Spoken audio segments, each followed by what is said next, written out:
You're a man who probably needs no introduction. 4 times Icon Agent Award, man, and the 8th position in Vancouver real estate. Honestly, it's a lot of pressure. You're selling over 150 homes a year. As an individual agent, that's not easy.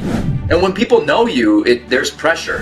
John, what do you do, to stay motivated? I try to keep my diet and exercise regimen on point at all times. And this work, be it selling real estate, be it in the financial industry, be it any sort of business or career that you plug yourself into, it's a marathon. It took me years to be able to operate at a high level like this. What was your start like in the real estate? I know, this is a quite competitive industry and you have been in this for quite a while. I'm sure there might have been a lot of ups and downs.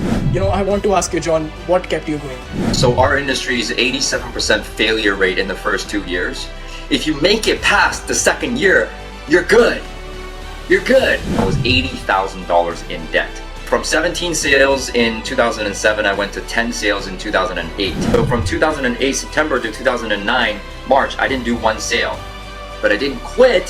So if you're worried about your income, you're worried about the results that you don't have, don't focus on that. Rather, focus on increasing your value and the skills that you have as a real estate salesperson or as a financial salesperson.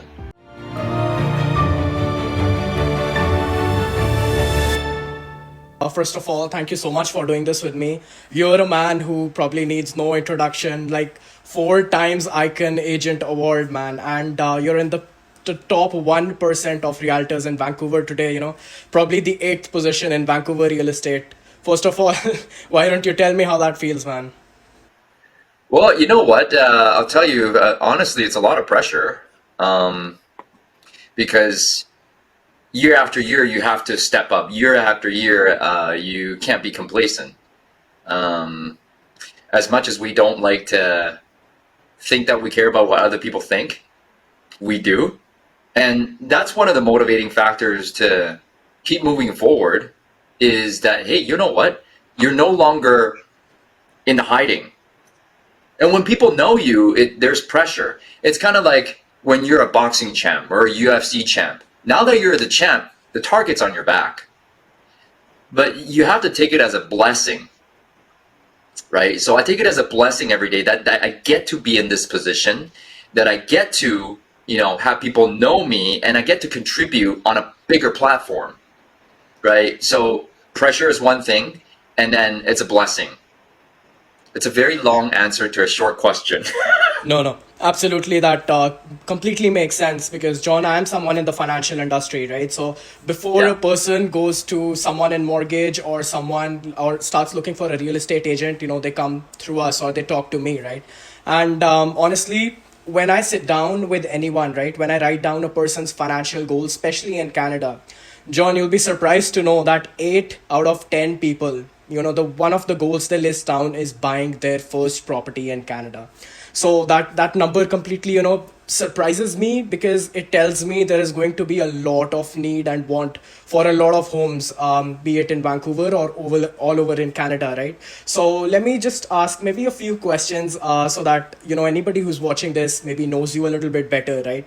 So let me start by asking you, John, what do you do, to stay motivated? Because we've all seen your energy, be it on the stage, how you roar, how how you're all out there and try to provide with the best of yourself on the stage. So how do you keep up with that motivation? And working in such a competitive field, it takes a lot probably, right? So how do you do it, man? Yeah, and I want to say this because what you see, Suk, is a spurt of energy, right? And when you're on stage, that's only 15 minutes. I only have to give it my all for 15 minutes, right? And you got to give it your all in 15. If you want to show up, you got to show up. And during the day and during the week, during the month, during the year, Suk, it's again, same thing. It's burst of energy and then rest, burst of energy and rest.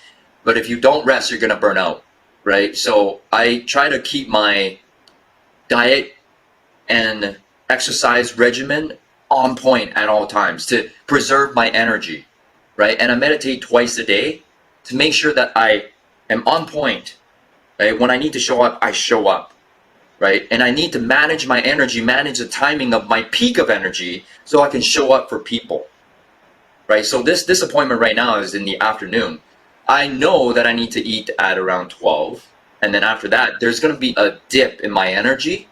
So I have to manage that by taking like a 5 to 10 minute power nap or a meditation. That's when the meditation comes in. So I literally just got on my meditation so I can be here 100%. But if I didn't do that, then I know I would be in a dip, and that's not good, right? Because I need to show up for you, right? So it's not about time management. It's more about energy management for myself. And I know that I need to rest. So at night, I need to sleep well, or else during the day, I'm no good to anybody.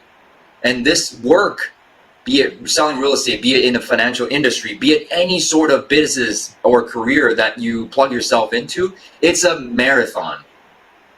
And when you're in a marathon, you need to manage everything, which is what I've done at a high level for many, many years, selling over 150 homes a year.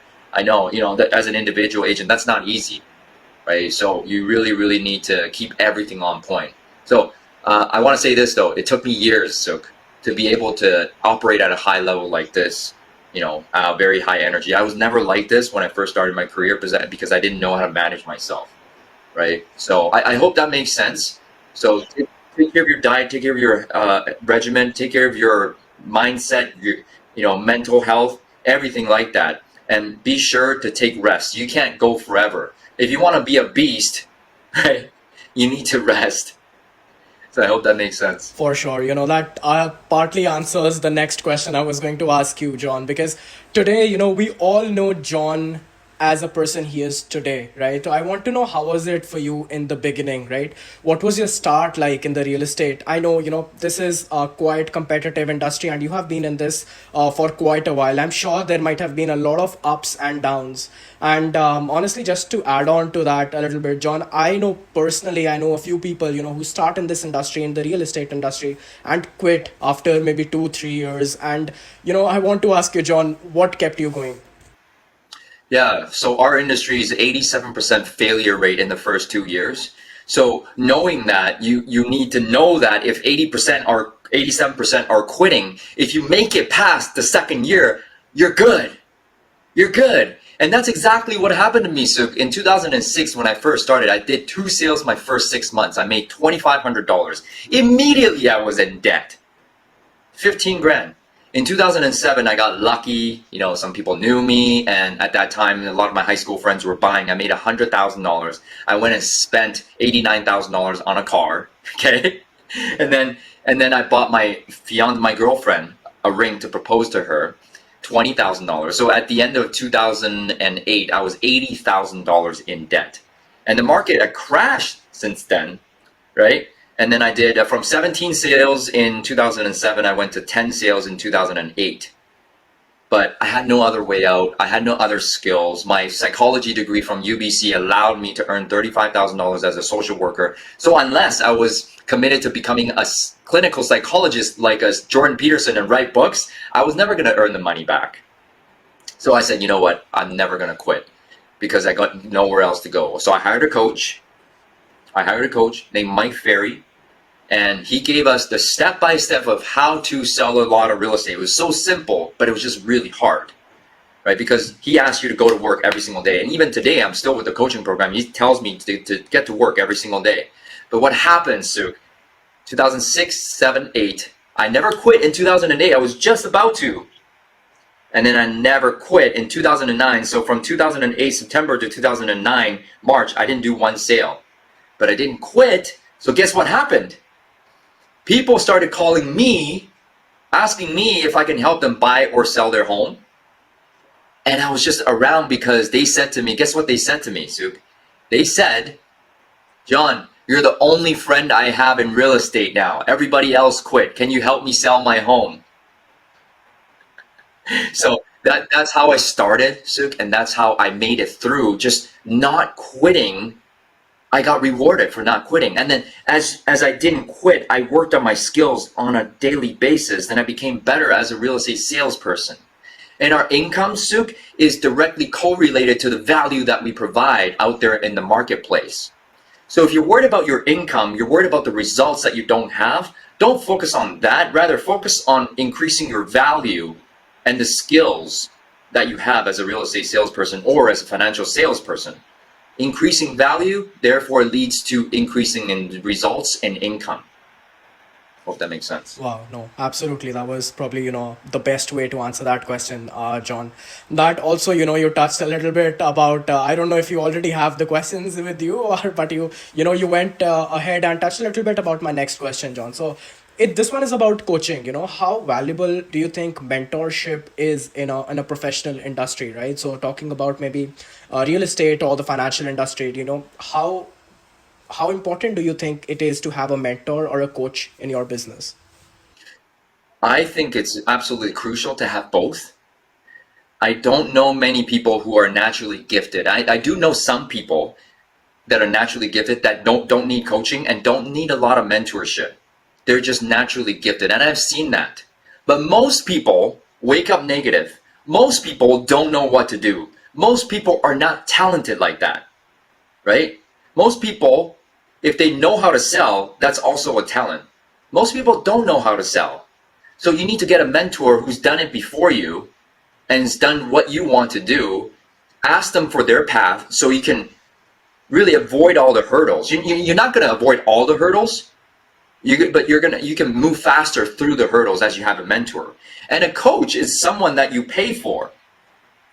If you pay for a coach and you follow the program that they teach you from, again, you will accelerate your growth. So it's called investing in yourself, right? That's the best investment that you can make. So seek out a mentor and then hire a coach. Absolutely.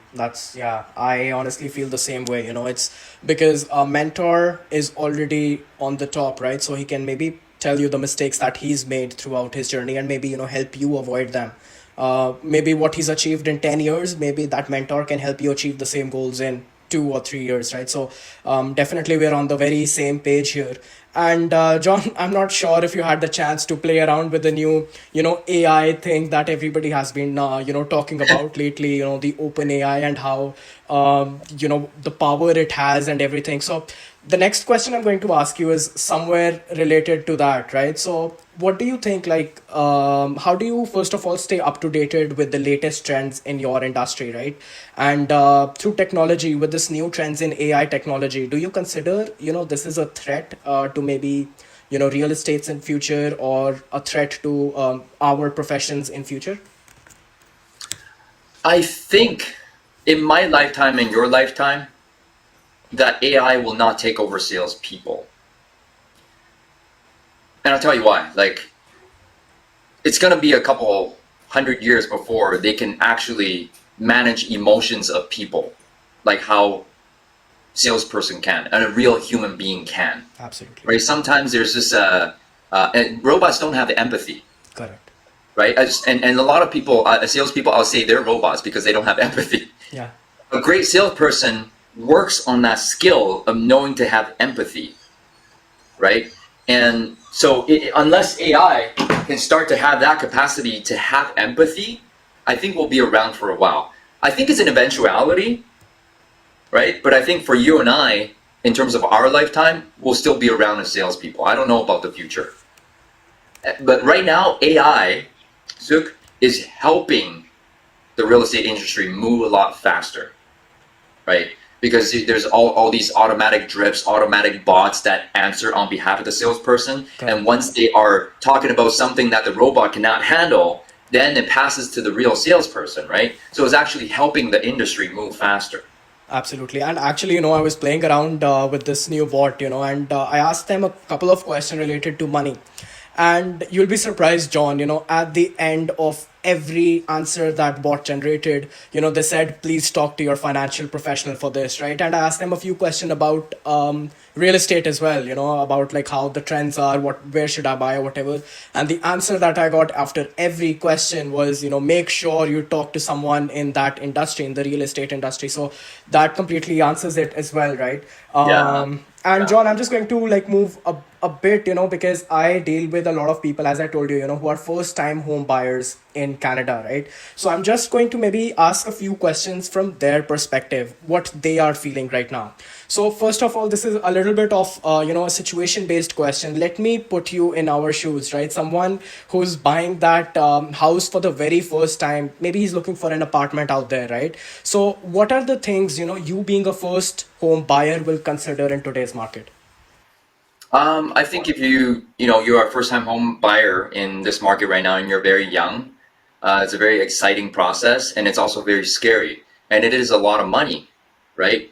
So you really need to know exactly what the numbers are. You need to talk to a few people, right, to get to everything straight, to line up all the ducks in a row. Is a financial advisor, right, to plan ahead on your finances. Then it is a mortgage broker to see if you qualify for a mortgage. And number three is seek out a realtor to find out, what the market is like to help you.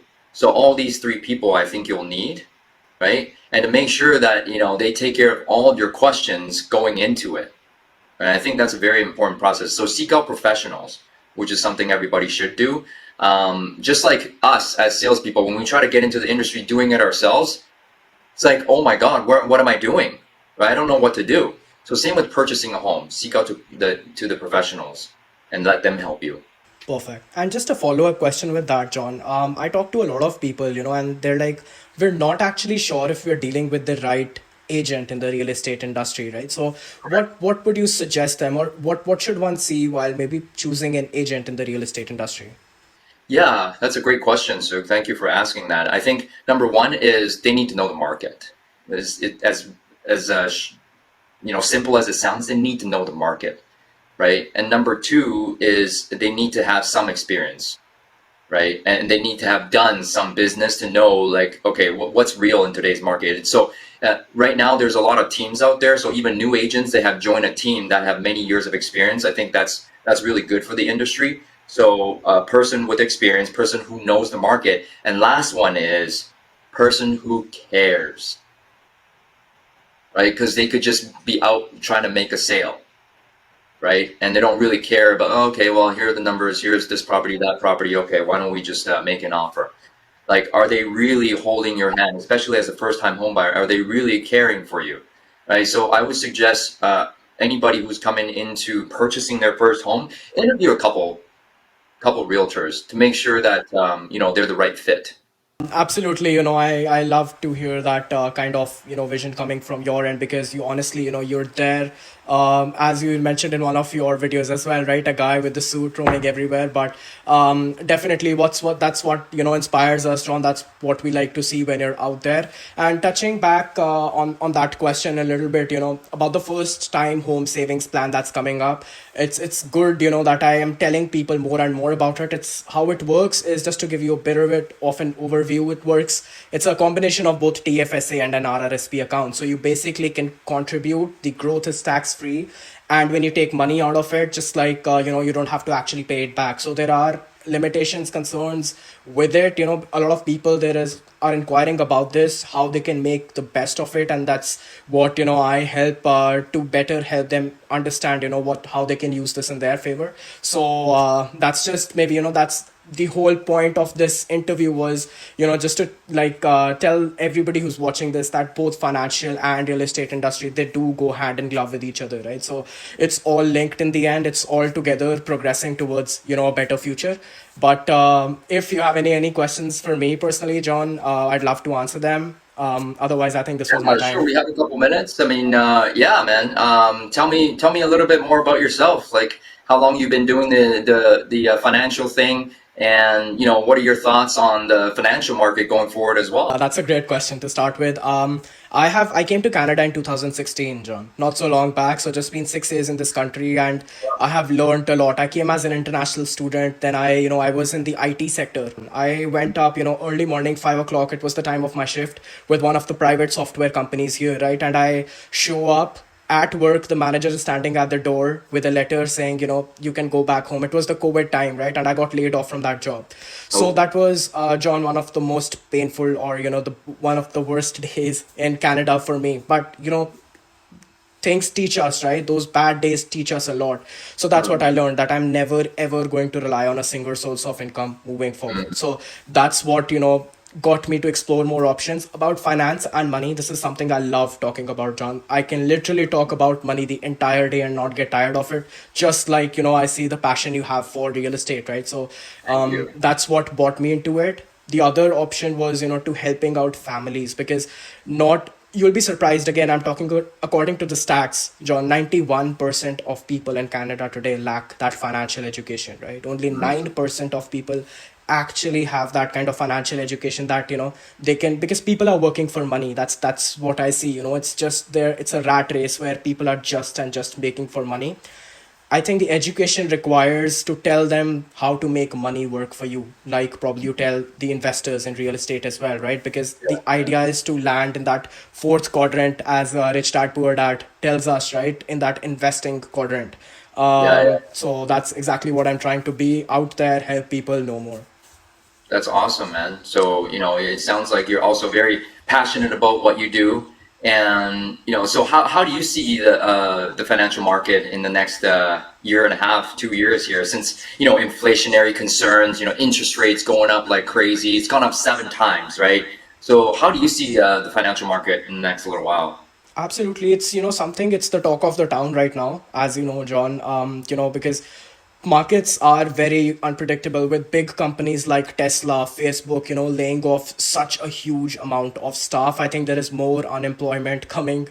There is more shortage of, like companies are continuously going to lay off staff. That's not entirely due to recession. I would say that is due to, the advancement in the technology with the new AI, or now you can basically work sitting anywhere in the world, right? So people or big companies, they're outsourcing their employees from, places like India, Bangladesh, Pakistan. So they're basically, that's what they're moving towards, right? So when that impacts the job market, I think definitely there's going to be that fear. Government has been trying to bring down the inflation by Mm. creating these interest hikes. I think, yeah, definitely we are going to see a little more of that moving forward, because stress tests are being tested out here, and it's I think it's matching the test right now. So it's that's how I feel it will continue to go from here as well.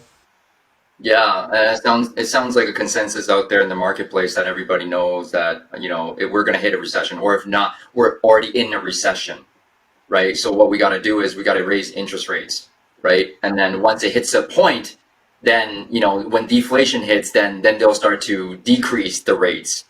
But unless things get really bad, they don't do that, right? So how much longer do you think this will last until they reduce interest rates, and people start to get the confidence back in the market again? So I'm not sure if you heard, but there are protests, starting already in areas like Toronto and Vancouver as well, where investors are actually out on roads, telling the government that enough is enough, right? Like the interest, we cannot take it anymore. So there are protests happening as we speak. Honestly, if you search about them, so I think this is more probably another, maybe a one or two interest hikes is what maybe I am seeing again. I can't predict the future, but that's what I can maybe observe right now. And then they will have to, stop at a point, because people will obviously, be beyond their stress tests, and, interest rates cannot go up forever. So I think that's where they will peak it. Yeah. Okay. So I've heard we just had one 50 basis points, and then January we're gonna have another one. So, hopefully they hold it there, but we can't control it. So my question for you in regards to that is, like, we can't control the market, we can't control the inflation, we can't control interest rates. What can we control? So the one thing, or the fundamental of money, John, how I tell everybody is, money is like a seed. When you get Mm. your paycheck, it's like a seed. You have the option to keep it in your pocket or in your bank account, or you have the option to plant it somewhere so that it grows into a tree, into a fruit. So that's, again, that comes to investing, right? The one thing that people should start with is, number one, budgeting. So they have to make sure, the expenses they have is not going over their income, because if that does, you're in trouble. You'll be surprised, John. A person making 100 grand a year can be poor, and a person making, 10 I mean 40 grand a year can be rich. And how is that? Just because, they have the sense of money. Because if you start saving, I mean, if you spend less than what you make, right, you will obviously start saving more. And with that wealth on the side, the first thing I tell anybody to do is have an emergency fund on the side, at least 6 months of expenses stored down somewhere in a bank's, account where even you do not know you have that money.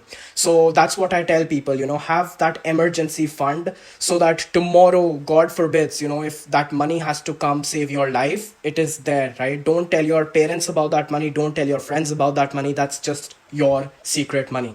So that's how I like to tell or help families plan, for where savings are concerned as well. That's great. So what we can control is basically our budgeting. What we can control is our spending. What we can control is keeping our income greater than our expenses, right? So then we don't have to deal with, because we can't control the market. We can't control, what's going on in the global world, but we can't control ourselves. And I think that's great advice. Right. So, with regards to your work then, um, this is more like a general consensus or general guess that I have, that a lot of my friends who are from India, then you are the hardest workers I've ever met. Hardest workers. Why do you work so hard? So I think that is something that comes from our generation. That's how I would like to put it down as, John, because honestly, anybody who's from that family, right? In India, the population is, through the roof, right? So it is very, very densely populated. And if you want to make a name out there in India, John, if you have to actually, make your presence felt, you have to do something over and beyond. And to achieve that, people spend literally, I have seen my dad leave the house 5 a.m. in the morning and come back at 9 p.m., right?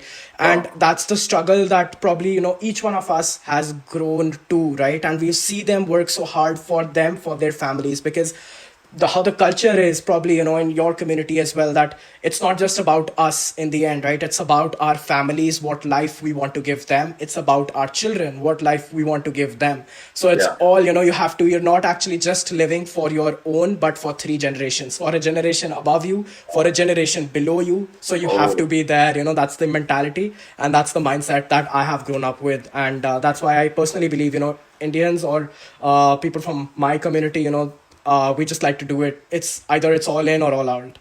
That's as easy as I wow, can I put it love as. that. I love that. So I mean, you're thinking three generations above, three generations below. You're always thinking about your family. So it's never really about yourself. Don't you get tired? Definitely there are days when you're down. Definitely there are days, you don't feel yourself.